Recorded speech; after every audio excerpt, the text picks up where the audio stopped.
कर्पूरगौरं करुणावतारं संसारसारं भुजगेन्द्रहारं सदा वसन्तं हृदयारविन्दे भवं भवानी सहितं नमामि। श्री सीतानाथ समारंभं रामानंदार्य मध्यमामस्मदाचार्य पर्यन्तं वन्दे गुरु परंपरां।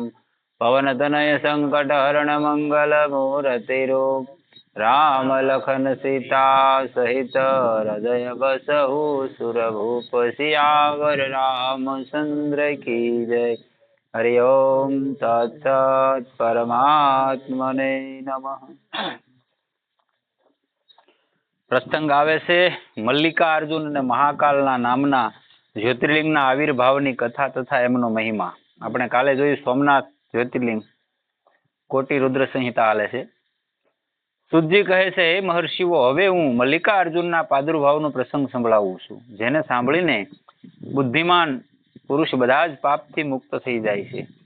જ્યારે મહાબલી તારકાસુર શિવાપુત્ર કુમાર કાર્તિકેય આખી પૃથ્વીની પરિક્રમા કરીને ફરી કૈલાસ પર્વત પર આવ્યા અને ગણેશના વિવાહની વાત સાંભળી ને કૌશ પર્વત પર ચાલ્યા ગયા। પાર્વતીજી અને શિવજીનો ત્યાં જઈને અનુરોધ કરવા છતાં પણ પાછા ન આવ્યા। ગણેશજીના લગ્નની વાત કરી એટલે કાર્તિકે વિયા જાય છે કૌશ પર્વતમાંથી, પછી પાછા નથી આવતા। શિવ અને પાર્વતી જ્યોતિર્મય રૂપે ત્યાં પ્રતિષ્ઠિત થઈ ગયા। એ બંને પુત્ર સ્નેહથી આતુર થઈને પર્વને દિવસે એટલે પોતાના પુત્ર કુમારને જોવા માટે એમની સામે એમની પાસે આવતા જતા રહેતા હતા। અમાસને દિવસે ભગવાન શંકર ત્યાં જતા હતા અને પૂર્ણિમાને દિવસે પાર્વતીજી નિશ્ચય ત્યાં પર્દાપણ કરતા હતા। આજે એમને પ્રણાલી હાલી આવે છે।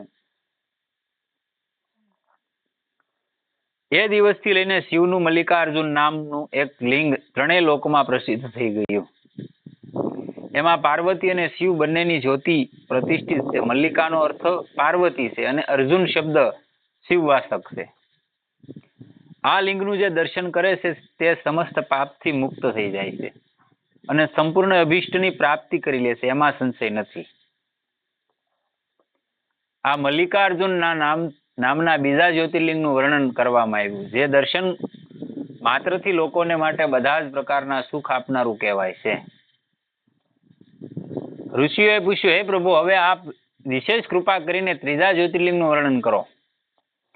ત્યારે સુજીએ કહ્યું, હે બ્રાહ્મણો, હું ધન્ય છું, હું કૃતકૃત્ય છું, જે આપ શ્રીમાનોનો સંગ મને પ્રાપ્ત થયો છે। સાધુ પુરુષોનો સંગ નિશ્ચય જ ધન્ય છે। તેથી હું પોતાનું સૌભાગ્ય સમજીને પાપનાશીની પરમ પાવની દિવ્ય કથાનું વર્ણન કરું છું।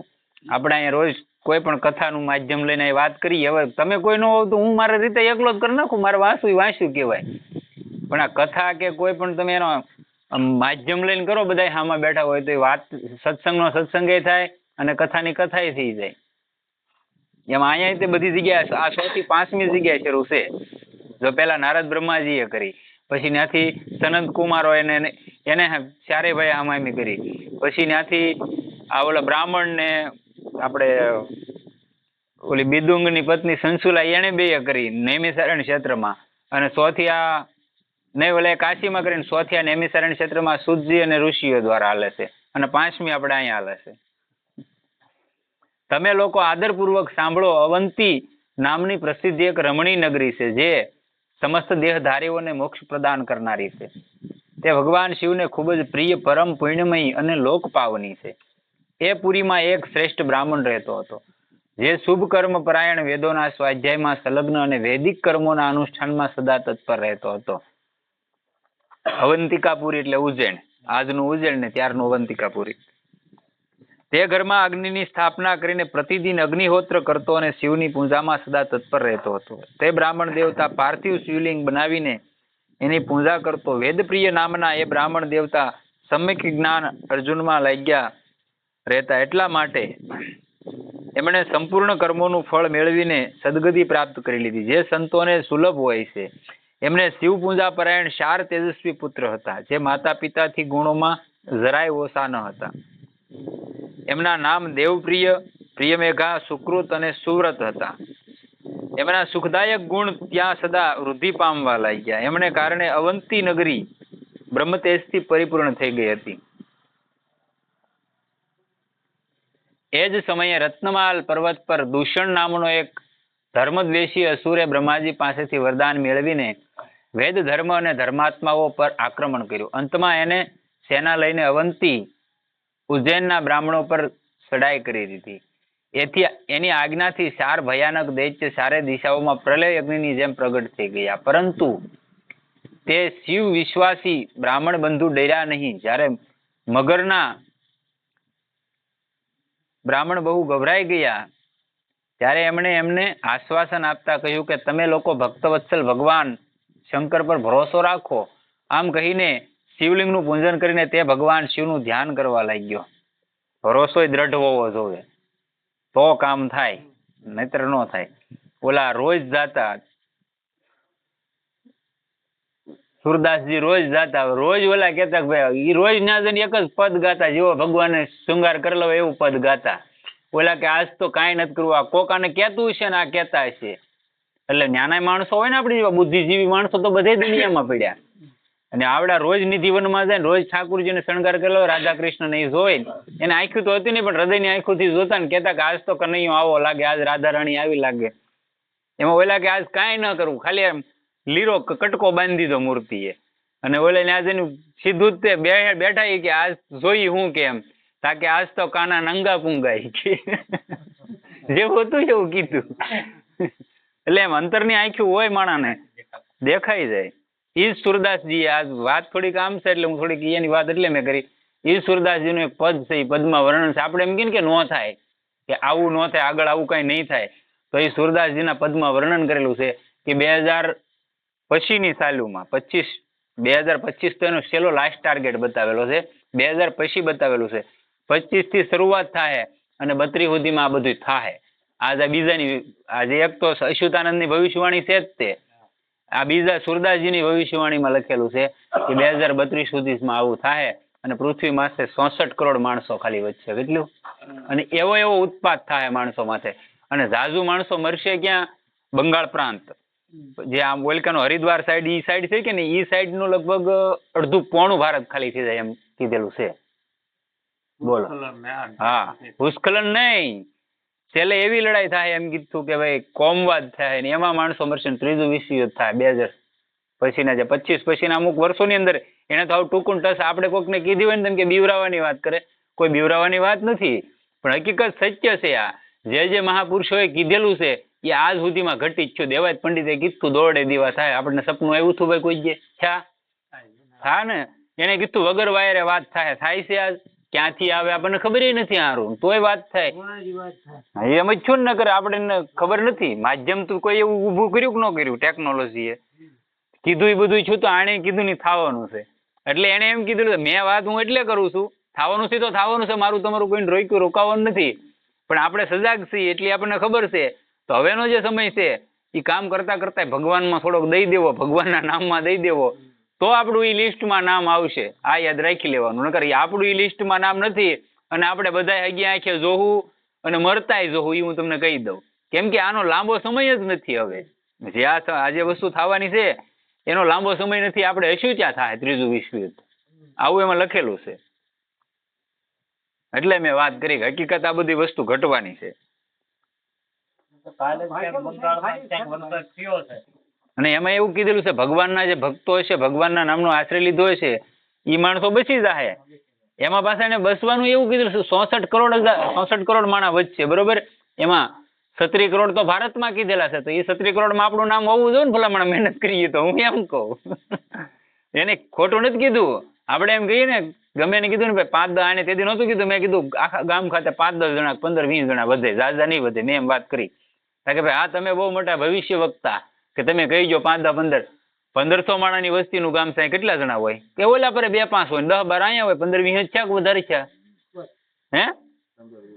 અને રોજનું જેના આધાર છે ને એ માણા બેસીએ કે અઠવાડિયે ફોટો પાડવા જાય એ ન બસે. એમાં તો હું પ્રસિદ્ધિ માટે માણા કરે છે.